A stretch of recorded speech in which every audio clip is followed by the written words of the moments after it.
आज हम सबसे ज्यादा गालियां पिज्जा को देते हैं। पिज्जा से हेल्दी फूड ही नहीं था धरती पे कोई। तो इसमें आपने देखा होगा एक मार्गरेटा पिज्जा आता है, तो मार्गरेटा का नाम मार्गरेटा पिज्जा क्यों पड़ा? सबसे अच्छा फूड था पिज्जा। पिज्जा क्या था? ब्रेड बनती थी। ब्रेड बनाने से पहले सिर्फ गेहूं का आटा लेते थे और उसको 24 घंटे उसको फर्मेंट करते थे। उसमें दही डालते थे और कुछ नहीं डाला, नमक तेल कुछ था ही नहीं उसमें। फिर उसके बाद 24 घंटे बाद वो फूल के फर्मेंट हो जाती थी।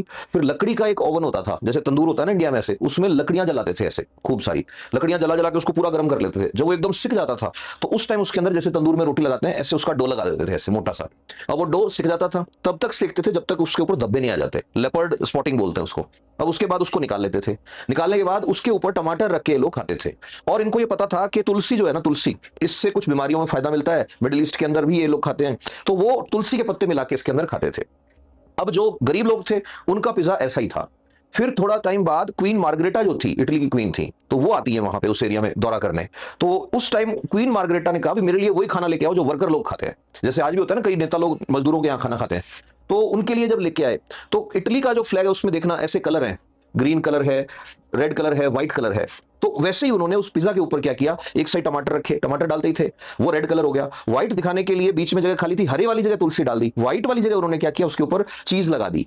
वो जो बनती थी उस टाइम, वहां भैंस जो थी उसके दूध से बनी हुई चीज लगा दी। अब क्वीन खा रही है तो वो फूड पॉपुलर होगा। अब फूड पॉपुलर हो गया, उसका नाम पड़ गया मार्गरेटा पिज्जा। अब बाद में कंपनी जो आई, जैसे ये कमर्शियलाइजेशन होता है, तो जो चीज कंपनी के धक्के चढ़ गई उसकी सत्यानाश तय है। तो कंपनियों के धक्के जब चढ़ा तो वो कह रहे 24 घंटे क्यों पकाएं, क्यों हम पहले लकड़ी जला जला के ओवन जलाएं, क्यों हम ये करें। उन्होंने क्या किया, उन्होंने बदमाशी करनी शुरू कर दी। उन्होंने उसके अंदर क्रैम डालना शुरू कर दिया, उन्होंने उसके अंदर जो टमाटर थे उनकी जगह और कचरा डालना शुरू कर दिया, और वो पिज्जा जो सबसे हेल्दी फूड था वो दुनिया का सबसे बेकार फूड बन गया।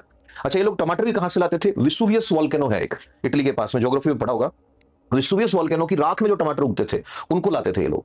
तुलसी भी वहीं से लेके आते थे। तो वहां क्या फायदा होता है, फास्फोरस और मैग्नीशियम बहुत हाई होता है, आयरन बहुत होता है उनके अंदर। तो पिज्जा सबसे हेल्दी डिश था। आज भी उस हिसाब से बनाओगे तो सबसे हेल्दी है, बट हो सकता है वो टेस्टी नहीं लगे। अच्छा, वो ऐसा होता था कि उसके ऐसे नहीं कि 3 ट्रायंगल काट के ऐसे खा लोगे, मतलब ही नहीं है।